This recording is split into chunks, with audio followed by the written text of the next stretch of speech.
Prisoners of war returned home after Russia and Ukraine reached a new swap deal struck by their negotiating teams in Istanbul.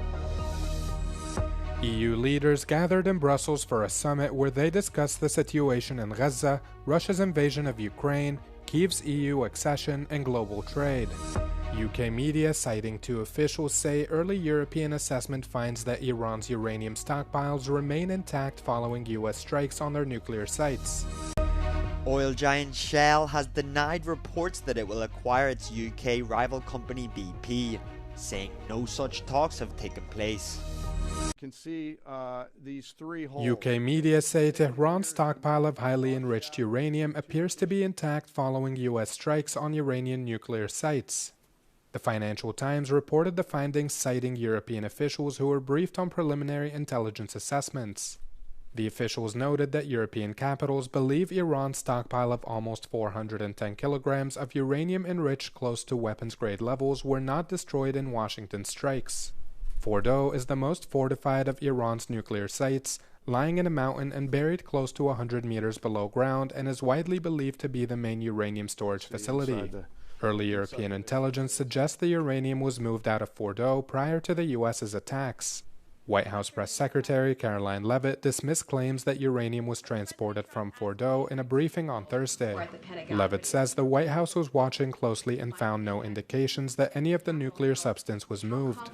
The European assessment is unlikely to go down well with U.S. President Donald Trump, who firmly stresses that Washington's strikes obliterated Iran's nuclear program.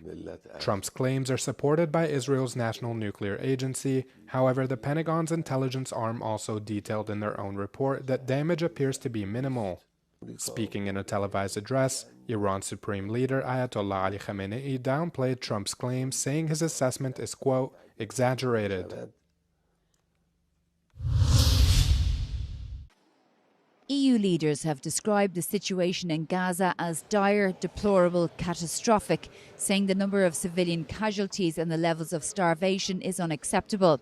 However, they refused to suspend in full or in part the EU-Israel Association Agreement, despite an independent review finding Israel in breach of the human rights clause.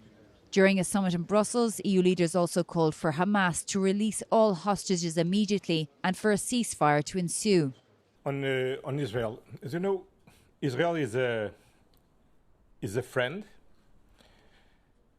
but with friends we need to be frank and open and clear. We have an association agreement, and in the terms of this association agreement, on Article 2, both parts need to respect some values. Nobody can ignore what we watch on TV and what we read in the press. They are a systematic violation by Israel of human rights in Gaza. Ukrainian President Volodymyr Zelensky joined the summit online to discuss Kyiv's progress towards eventual EU membership. However, Hungary's Viktor Orban declared ahead he would not support any language on Ukraine joining the EU, saying it was against Hungary's interests. Leaders also talked about the ongoing trade war with the United States, and President of the European Commission Ursula von der Leyen touted an idea to replace the World Trade Organization amid the US administration's protectionist stance. I said that we can think about this as a beginning of redesigning the WTO. Of course, understanding what should be reformed for the positive in WTO, so not repeating mistakes that might have been done in WTO, but to show to the world that free trade with a large number of countries is possible on a rules-based foundation. And this is a project where I think we should really engage on, because CPTPP and the European Union, this is mighty. The deadline for a resolution to the US tariff war looms large on July 9th, but divisions remain tonight as to whether to push for a swift agreement or negotiate hard for the best possible deal. Shona Murray, Euronews, Brussels.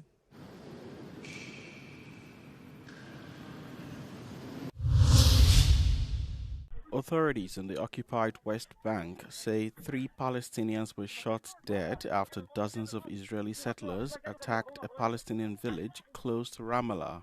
The incident, which happened Wednesday night, was captured on footage and showed Palestinians fleeing as gunfire could be heard, along with a burning car and house. One injured Palestinian described the incident. رجعنا في المستوطنين هاجمين على الدور وبحرقوا في السيارات. حرق السيارات هنا ضرب البرندة وحرق الفرامل. واحنا الناس الاولاد صغار ما لنا اولاد صغار النسوان كلهم شردنا. فجأة ما ظلش حدا غير انا واخوي يعني كل الشباب هاي قدامنا. طلعت انا من تحت وتظلينا. اجت جندي من هنا ضخاني من هنا وشايفه فيش معاش. The Israeli military said forces deployed to the scene found settlers and villagers throwing stones at each other. It said soldiers opened fire and that some people were killed and wounded as a result. On Thursday, relatives and families held funerals for the 3 Palestinians killed when Jewish settlers attacked the West Bank town. Prisoners of war were welcomed back in Ukraine as part of a swap deal with Russia. The deal was struck after intensive talks between Russian and Ukrainian negotiation delegations in Istanbul. Many of the freed Ukrainian servicemen had spent more than 3 years under Russian captivity. A significant number of them were taken during the 2022 siege of Mariupol.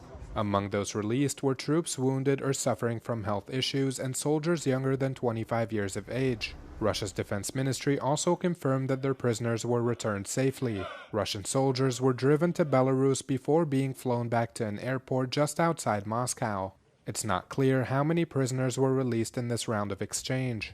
Fighting between Russia and Ukraine continues to rage, but despite the hostilities, the two sides continue to exchange prisoners. Diplomatic efforts are continuing in Turkey, which Ankara, serving as mediator, hopes will lead to a ceasefire.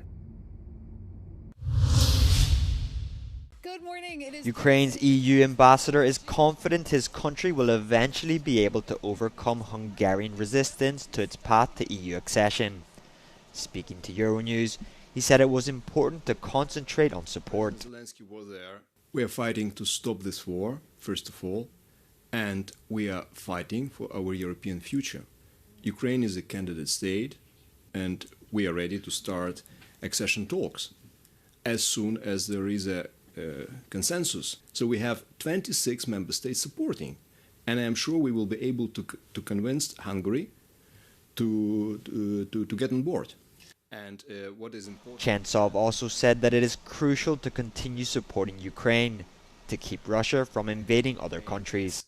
Well, it's good there is an understanding that Russia is a threat, and we kept telling about this imminent threat if Europe is not defended, if Ukraine is left alone. So to avoid this continuation, this broadening of the conflict, so Europe and United States has to help Ukraine to stop this war. Chantsov said he was confident that US President Donald Trump would stick to his word on a commitment to supply Kyiv with Patriot missiles. But we stand firm. And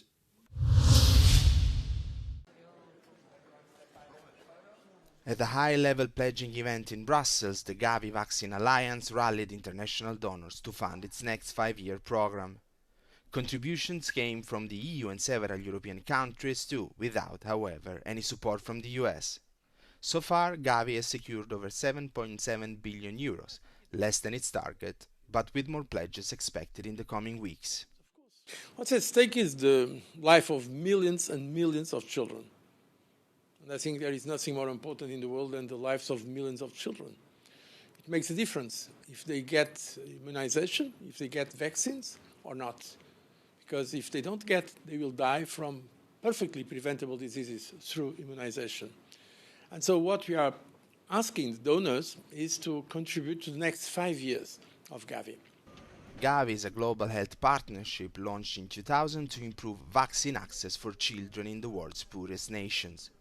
Since then, the alliance has helped vaccinate over 1 billion children and are estimated it have saved 19 million lives. Now it aims to reach 500,000 million more children by 2030. At the Brussels summit, European leaders, including those from Spain, Ireland, Greece and Croatia, pledged increased support. The European Commission also reaffirmed its commitment. Today is the moment to reaffirm our engagement. And I am proud to say that Europe will continue to contribute. Team Europe is Gavi's largest donor. And today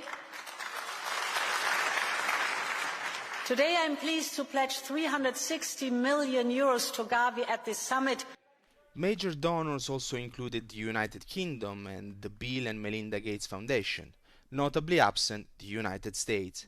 A long-time Gavi backer, the US has announced it will no longer provide funding, part of a broader move to cut international aid under President Donald Trump's administration. Oil giant Shell says it has, quote, no intention of making an offer for its UK rival company BP, and that no such talks between the two have taken place.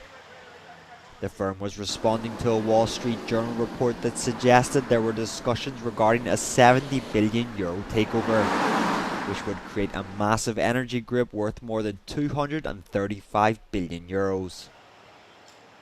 BP's share price jumped after the report was published. In line with the UK takeover code, Shell's announcement means that it can't submit another bid for 6 months, unless certain conditions change.